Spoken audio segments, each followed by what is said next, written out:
Hey everybody, this is Jason Ostrowski, and welcome to another edition of the Everything Real Estate Podcast. In today's episode, we are going to be talking about appreciating your clients with my special guests, Ed and Beverly Schmitt from the Ed Schmitt team. Beverly and Ed are award-winning realtors and tech specialists with our Westchester office. And what separates their business from other agents and gives them their real estate superpower is the special way that they leverage their skills and interests outside of real estate into their client appreciation events to gain more business. We're going to talk about the details and how they do it in today's episode. So let's get right into it with Bev and Ed, and we'll pick it up on the other side.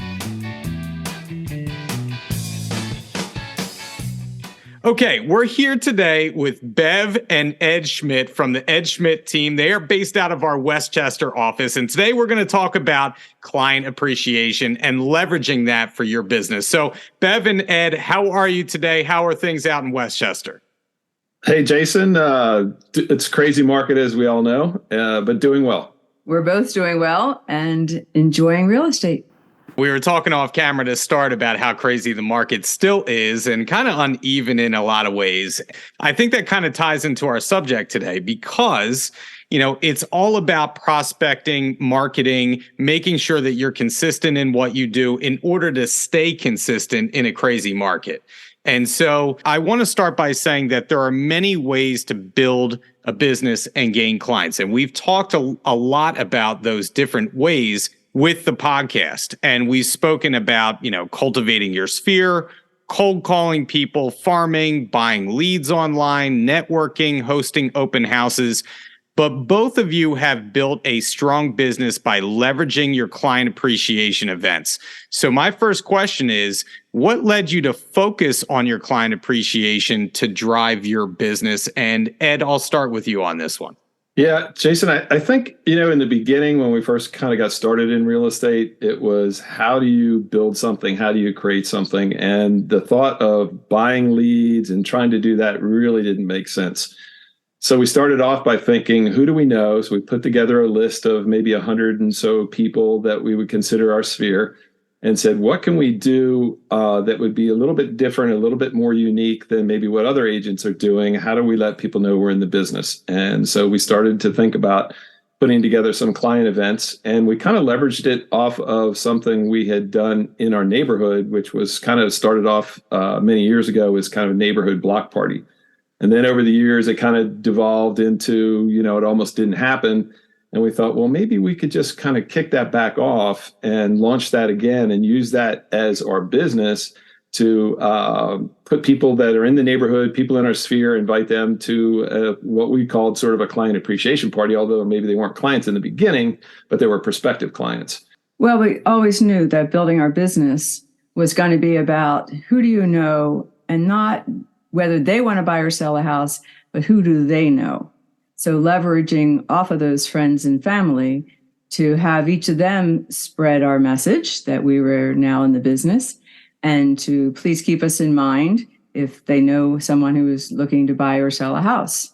That's kind of where we figured we need to build on all these relationships we already have, because we have a pretty wide network of volunteer things we do. So there was a lot of people from like the high school group where we worked with the theater arts program, the music groups we belong to, and churches and different places we volunteered. So we were trying to best capture all those relationships we already had. And you're reading my mind, Bev, because I was reading your bios online before we came on. And first, I want to say that both of your bios put my bio to complete shame. And I really need to work on what I do outside of real estate, because what you do outside of real estate is incredibly impressive. And so if we can start there, how does your personal backgrounds kind of lean into your real estate strengths? Can you talk about how your background's made it a natural fit for hosting client appreciation events? And Bev, I'll start with you on this one. My main career for much of my life, I worked for Sears and was 30 years, and up in management and retail sales, running actually computer, electronic, and home appliance divisions for Sears, one of the largest in the company. With the sales experience I had, it was a natural fit for me now to take those skills and put them into our real estate sales business. And then also, one of my other jobs that I've had in the past, but I still have, is I'm a floral designer. So all those design skills I also bring with me. It works well with staging homes, even transfers over to Ed's skill of photography, that composition, all those same things really show up in the product that we put out for our clients. So my background, I worked 37 years in corporate environment, retired from that. And Beverly and I were like, well, let's see, what do we want to do? We're not a sit around type people. So we wanted to come up with something to do. And we were doing a house renovation, pretty much whole house renovation on our own home. And we were like, real estate's really pretty cool. And I had moved 7 times, I think, during the past. And each time the experience wasn't the best. And I thought maybe there's a better way that we can serve this industry and get involved in it. And that kind of got us kicked off into maybe real estate is what we want to get involved in. And so then using some of, as Bev had mentioned, some of my background in photography and other things to use those skills in some of that. But also a couple things like, we had talked in the very beginning about buying leads and doing other kind of stuff. Cold calling, I would never cold call. I mean, that just was not me. We really love to interact with people. If you said host a party, we'll be like, when, where? We will like jump right on it. But if you told me to cold call, forget it. I'm not doing it. It just was not something I would like to do. So it just kind of was a natural fit for us for kind of entertaining. We did a lot of, even when I was in the corporate world, we did a lot of entertaining. I had people from all over the world come and I would host them at my house and we would have a party at the house. And it was for a training thing. And people would come once a month for like 6 months to my house. And it was really funny because the people that came were like, wow, this is like the best experience. I don't think any other people that are going through this, that the person's inviting them to their house and hosting a personal party. This is so nice. So it just kind of really fit with kind of the things that we like to do to entertain and be involved in things. So, well, I know, Ed, that you are a DJ as well. Yeah. Oh, yeah. And the first time that we had met at the educational party, I guess I could say Yes. that's what it was. Yeah. That you were blowing me away with your background, and you were telling me you're DJing on the side, and so. My question is, were you DJing at those events as well? And is that why it was such an unbelievable party experience? No, not those. Those were more like dinners and, other things, not DJ blown out wild parties. And they were smaller. Well, actually, they each had a theme because they were once a month. And so we were known to have had a almost like a Cinco de Mayo. We had a mariachi. We hired a mariachi band, at our house. And, And it rained. So we had a mariachi band in our home with about 15 international guests, and it was a wild party. They all thought the song was 1 Ton Tomato, singing at the top of their with a beer in their hands. 1 ton tomato, I got a 1 ton tomato. So we're known for having a good time and really bringing the life to the party. So the DJ that we do is almost always, actually, it's always for charity events. So we do an event like the Billy Mock charity event, and we always will bring our banners. They have a golf outing, so we set up with the table and our Berkshire Hathaway banners on the front of the table, and have our Popeyes that we give away, and we sponsor, some of the golf events. So we have our big Berkshire Hathaway sign right out on the golf course. And then we're there to help MC and DJ. So we wrap it in that way. And we've done it with a number of organizations and a number of things. So it's all volunteer work. We don't get paid for it, but it's just something we like to do and it's fun. And then gives us an opportunity to kind of, like Bev said, put our banner out, do a little advertising, but it's not the main theme of what we do. We do it basically to volunteer. And we were doing that before we got involved in real estate. So it was another natural fit. Well, I think it's one of the themes that we drive in this podcast is that kind of do what you love and business can come from the synergy of doing what you love out in the community.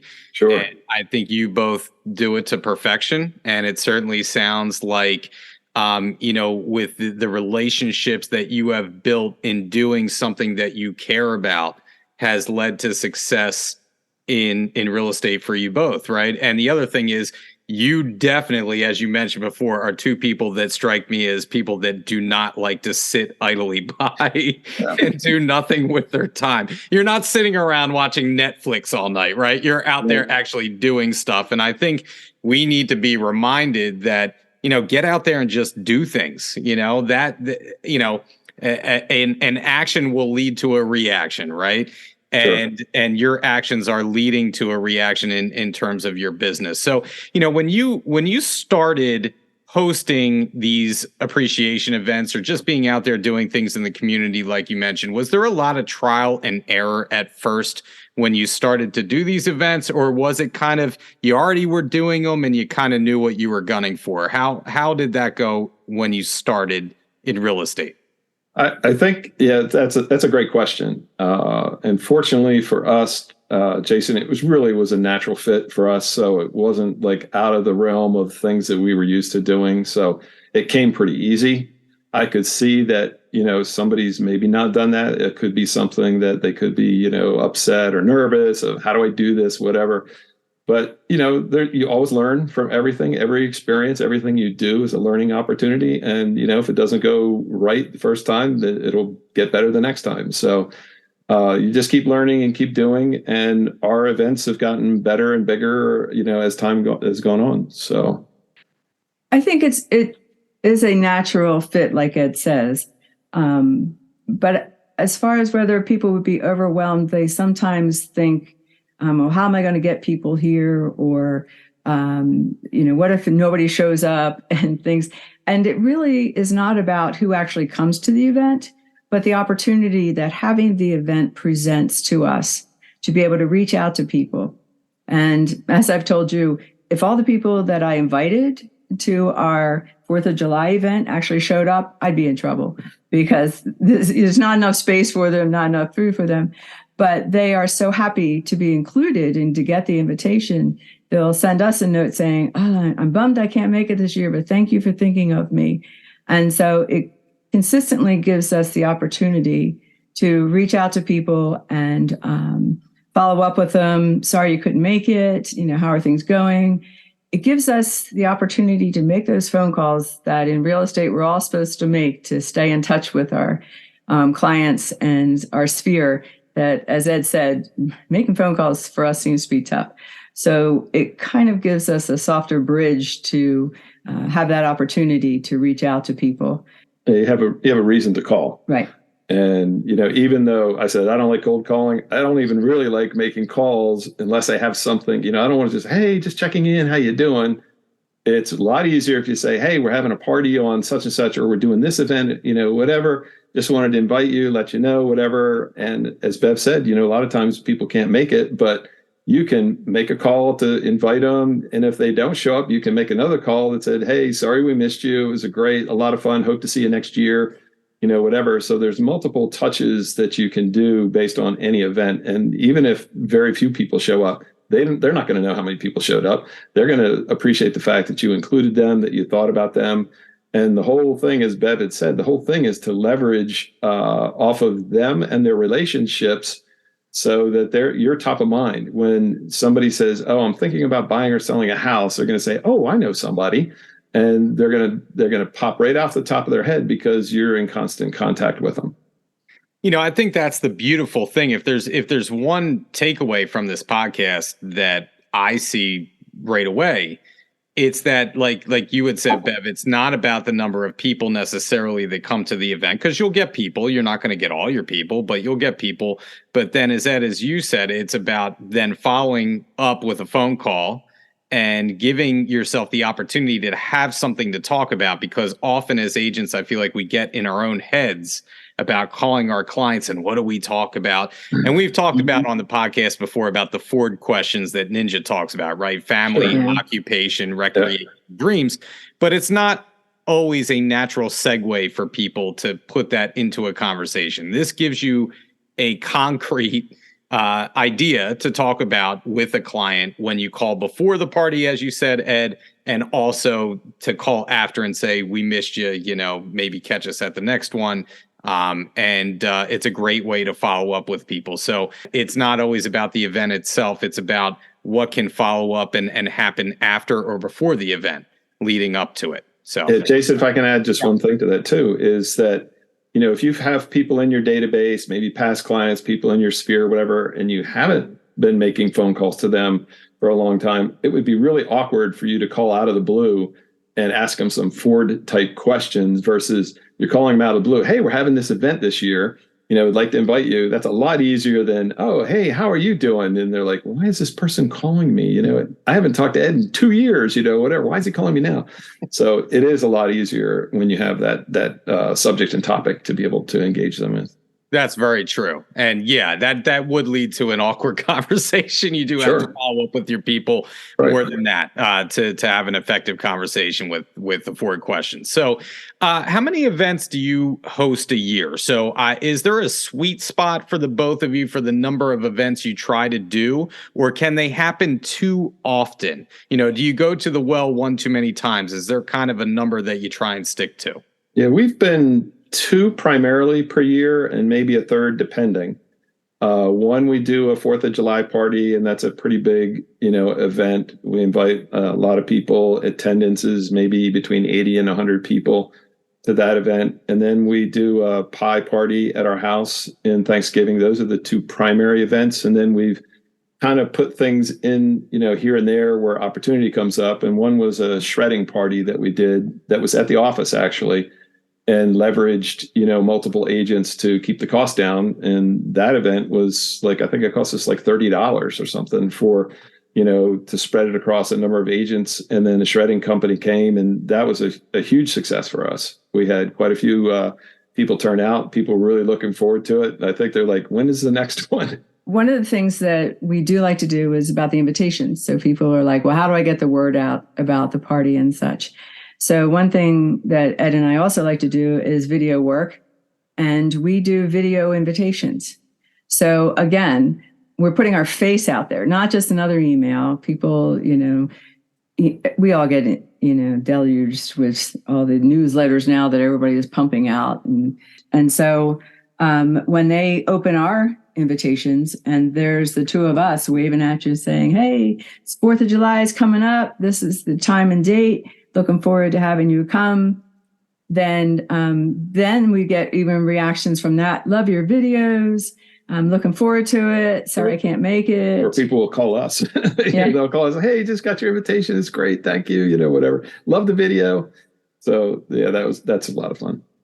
So we do it for our pie party too. So you'll see a video of the 2 of us holding a pumpkin and an apple pie in our video, announcing it's our pie party. And then a follow-up to that I've learned is I used to say, let us know what your pie choice is.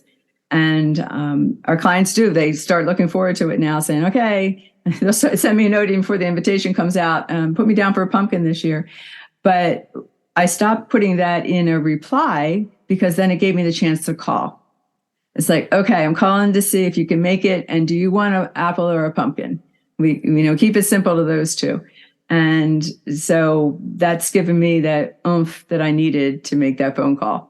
So that was probably a good learning point of things that, Jason, you had asked about, what have we learned or what are we doing differently, et cetera, is just as Bev said, is before we would just put the note out, do a video, what do you want, that kind of thing. But we said, that's kind of dumb. Why don't we just leave that out and then use that as the phone call? Is not only, invite them to the event, it's like, hey, what do you want? And that's been great. But we do get people calling us, are you having the pie party this year? Or are you having the 4th of July parties? So people actually start to look forward to it after a while. Such a great idea with the video and then the follow-up with a phone call to see what flavor pie they want, to give you an excuse to pick up a phone and call people. It's very simple, and effective at the same time. And it's not intimidating to be able to do that because you have a specific reason to call those people and to engage those people. So I do want to ask you, how long do you typically take to plan these events? Like you have two events a year that are pretty well established at this point. So does the time frame to actually put that together get shorter and shorter per year as you perfect the practice, or how long in advance do you need to start putting these things together? I think, yeah, it's, where it is right now, it doesn't take us that long. And maybe in the beginning it took a little bit longer, but, like for 4th of July, we do a big fireworks thing. So the fireworks stuff was planned last year, like 6 months in advance, that was planned. But just the event, like we get table rentals and food and all that kind of stuff. That's pretty short term, kind of thing. The pie party, we do that in advance, but, maybe about a month before, making sure you get the invitations out, making sure things go. We pretty much know how we're going to set up the house for, it's kind of like an open house type event from like 4:00 till like 4 to 6, and just stop in, have a glass of wine, have a snack, pick up your pie. Some will pick up the pie and go, and some will stay. Gosh, one year we had people here till 11 o'clock at night. I finally had to kick them out. But a lot of our clients become our friends, and sometimes the friends become clients.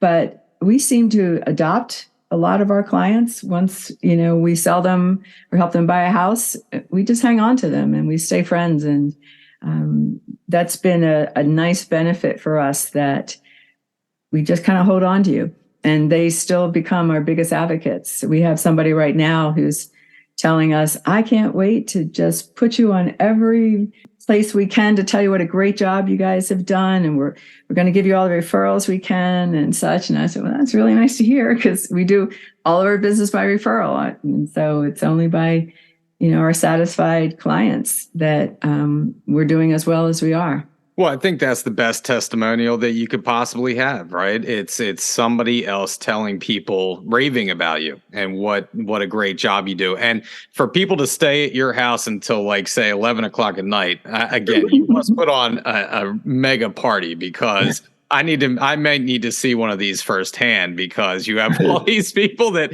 want to hang out with you and just, stay with you until, till the wee hours of the morning, at a pie event. You must be doing something right. So we have a big, the kitchen has we have a big island, the island's set up with all kinds of, snacky foods kind of things.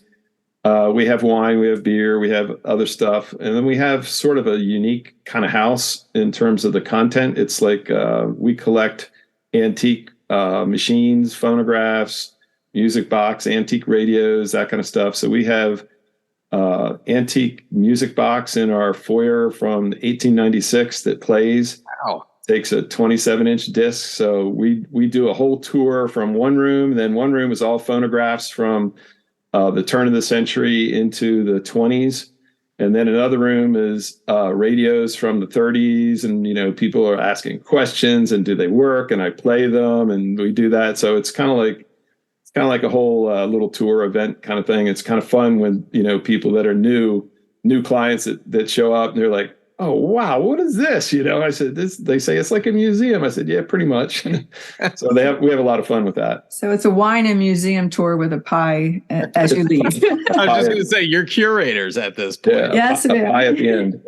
That's really cool. That's really cool. So, you had mentioned those two specific parties that you have. Do you ever think about, you mentioned the shredding event as well, but do you ever think about each year when you start the year, you kind of think about how you want to do these things? Do you think about adding on or changing up an event?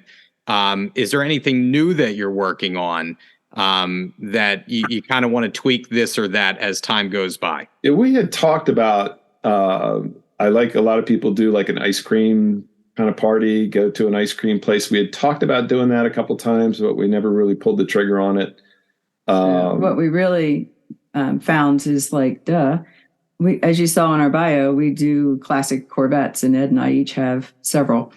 So we did decide to take advantage of the spring weather and married up with United Tire out in Downingtown, and we just hosted a Cars and Coffee about 2 Sundays ago. So we provided the coffee and we had donuts, real good bakery donuts. And that was our first foray into, okay, what's the next thing of just,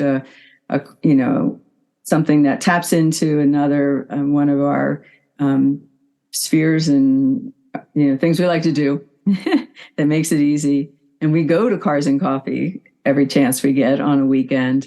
So that was something that was new for us this year. It was fairly successful. We enjoyed it. And so I think we'll add that into the rotation as well for maybe the spring. And then an event like that was a little different maybe than some of the other events. The other events are, it's your sphere, your past clients and ever. And something like this is basically maybe people that you don't even know. So you have your database, and one of the things you have to do with your database is you have to constantly, weed through your database and take some things out and add some in. So this is about adding some things in. So how do I add in? So an event like this was not necessarily, clients and whatever, but this was an opportunity to meet new people and to add new people into our database. So that was a different type of, I wouldn't call it a client appreciation. Maybe it's a client acquisition kind of party to add to your database. Yeah, that's a great way to think about it, because for example, I'll piggyback off of what you just said, is that, I host client appreciation events usually a couple times a year. And a new wrinkle that we're doing is that in a couple weeks, there's going to be a block party in my neighborhood, and I'm going to be sponsoring the food truck there. And I asked them if I could set up, say, a placard at the food truck with my information, maybe a QR code on a sandwich board, right, and my logo. And then I'm going to be there talking to everybody. And while I'm talking to them, I'm going to be wearing my sweatshirts and my hats, and and shamelessly plug what I do. But it's a natural fit, because number one, I want to meet everybody in my neighborhood. I relatively, I'm a relatively new owner in this neighborhood. And I want to make sure that I plant my flag firmly, that if anybody lists around me, I want to make sure that they know I'm here. So that's a great opportunity to do that. You talk about client acquisition event. That's really what this is. Right. Yeah. And to meet people, I'm just interested in meeting my neighbors. So it's a great tie-in. So how do you promote then the success of your events? Is there a particular thing that you do? I know a lot of people like to post things on social media when they have these events. Is there anything that you do in terms of, marketing to continue to grow each year, your client base or your sphere showing up at these events, number one, or say that, the Corvettes and coffee, or Cars and Coffee that you do, what do you do to promote what you're doing to the masses? Some of what we do, post some things on Facebook and, social media and that kind of stuff, but we probably haven't done a ton of that, because sometimes I like to kind of protect people's, privacy. We do the pie party. I take a picture of everybody with a pie. We take pictures at the party, and I always tell them, look, I'm not going to be plastering these things all over social media, because they probably don't want that. But I do take the pictures, and I'll send them a copy of the picture or whatever, and do that. But we don't plaster it out too much on social media, because I think people just like a little bit of privacy. So that's probably one thing we don't do a lot of. Maybe we should be doing more of, but, or he talks about being social media. We do invite some of our other vendors that we work with. We have a mortgage person that we have come to our 4th of July party, and he does the work for us. He does a live stream on Facebook during the party, and he has a great sphere of influence that out on his Facebook following. And so he goes by and he's interviewing different people, interviewed our technician who does all the fireworks, and then came by, interviewed us, and gave us a big pitch saying we were the best. And if you ever need anybody, give Bev and Ed a call and such. So we have people doing some of the work for us on our behalf. So that's helpful. And I do think sharing the burden is great for these kind of things too, because I work with a couple other agents on a couple events. and I'll do something for myself as well, right? So I'll kind of mix and match to maximize what I can do. And I'm quickly learning that the payoff for these things, they can be very high, and the cost does not have to be something that's extraordinary or out of this world in terms of dollars and cents that you're spending. If you talk about bringing other people in and kind of sharing in that cost together, it can be actually very, very affordable to do these things. It's just really time and effort. So what do you both think are the best low cost, high reward things that you do with these events? Is it the pie event? Is it, you had mentioned the shredder event and it's $30 a person, what do you think your best low cost, high reward event has been? It's probably the shredding event because the cost is like nothing. The pie party, you're buying pies for people that are, maybe $10 a pie or $15 a pie or something like that. The fireworks thing, you're probably spending, a lot of money there as well. But a shredding event, we had it with the office. We had, I don't remember, 10, 15 agents or whatever chip in to hire this company to do the shredding. And it was, physically at our office.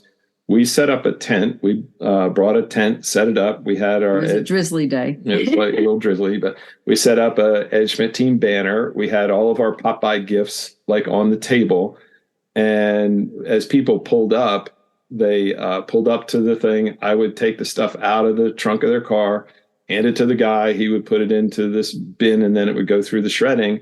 And Bev was standing right past there, right by the tent, and was just kind of waving to, our clients. And as they dropped the stuff off, then they went over there and we're talking to Bev. And then I walked over, and then we engaged them in conversations there. And but note is this was during COVID too. So there was still a lot of, hands off. So you didn't have to get out of your car with the, with your shredding. Yeah. But people still had masks on. But what was funny is other agents watching us, because we had our clients, they were pulling over, they're getting out of their car, they're standing at the tent, they're chatting with us, we're taking selfies with them, we're posting those. And there was, I think I've shared this with you, but there was an agent who actually from across the parking lot was looking at us with our tent and the banners and the gifts and this and that. And he said, wow, the Schmitts are really showing us up.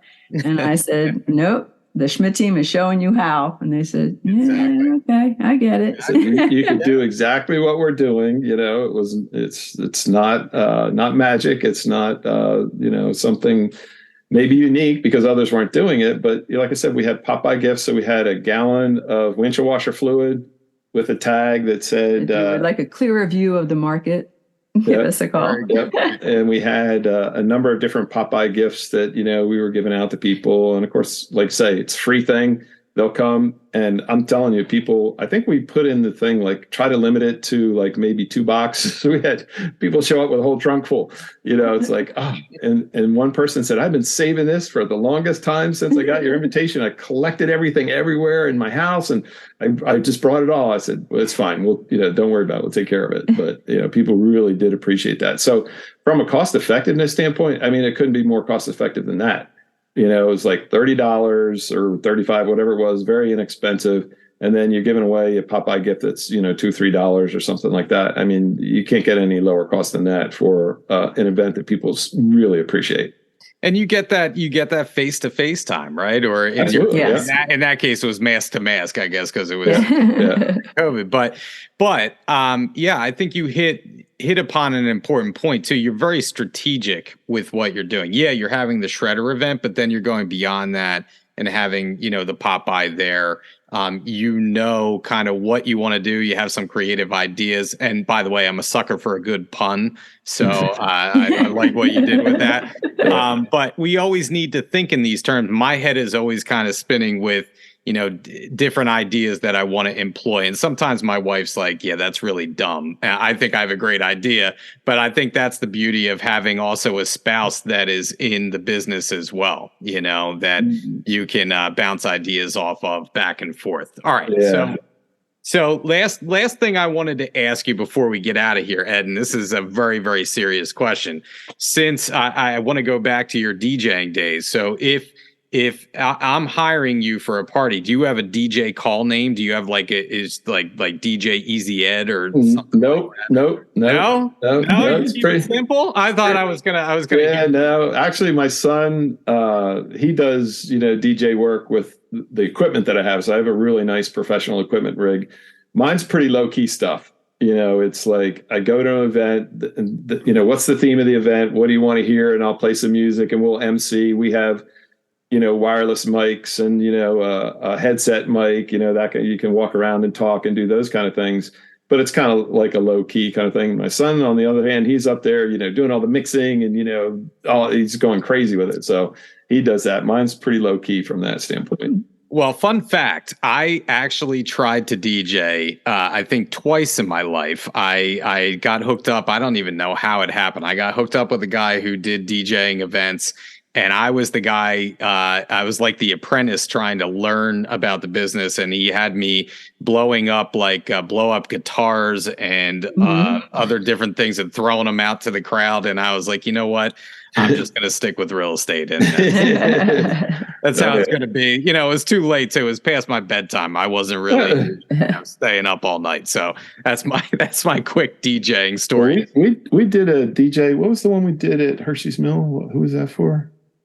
Yeah, so we've gone out to like Hershey's Mill, and it was their party at the end of the summer. End of the summer pool party. So a friend of ours does like a senior dance kind of thing, dance group or whatever. And so she was hosting an event at Hershey's Mill, which is a 55 and up community near our office. And she said, "Hey, could you help us out with the DJ thing?" So we went there and did the whole DJ thing. Bev had the wireless mics on, and she was out showing people line dances and, doing that kind of stuff. We just had a great time.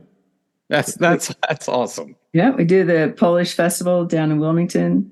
So that's a whole other dance set that when you're doing I'm telling you, I don't know when you guys have time to sleep. I mean, talking to you and what you do outside of real estate is very impressive, like I said. So, well, listen, thank you so much for your time today. This was great information. I think agents will walk away with some great ideas. Much continued success to the both of you. And hopefully I'll see you in person again at the next educational team party. That sounds good. Great. That was the conversation with Ed and Bev Schmitt. Here are a couple of takeaways I had from my sit down with them this week. Number one, both Ed and Bev did not do real estate for the vast majority of their lives, right? They got into real estate a little bit later in their careers, but they were savvy enough to ask themselves, okay, how are we going to build our business? What are we good at? And what can we leverage to gain more clients getting into the real estate industry? And for them, it was leaning into that client appreciation or those client appreciation events because they knew that's where they excelled. I think for the rest of us, we have to figure out where we excel. What are we good at? And what can we do in terms of our strengths, applying that to our real estate careers? Sometimes that's not an easy question for us to answer, but if you can, your real estate business is going to flourish.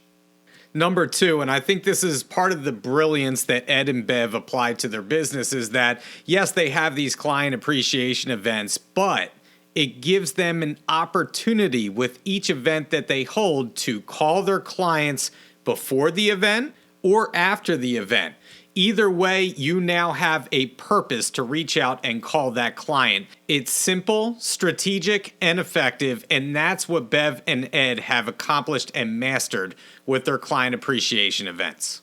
The last thing I want to touch upon, and we've talked about this in many other areas of marketing ourselves, whether it's social media, if it's video, now it's client appreciation events. So much of what we need to do is just doing it, right? If you have in your mind that you would like to put together a client appreciation event, just do it. You got to start somewhere.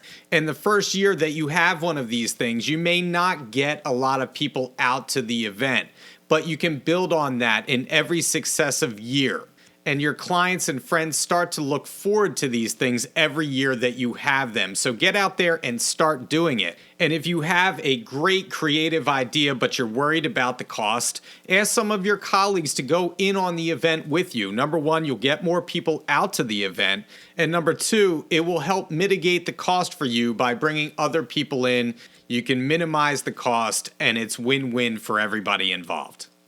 Well, that's it for the podcast this week. We will be back in another couple of weeks with a new topic, a new guest, and as always, if you want to hear something that we haven't covered yet, please reach out to me, jason.ostrowski@foxroach.com. And if you haven't liked and subscribed to the podcast yet or left us a review, please do so. It helps us to reach more people.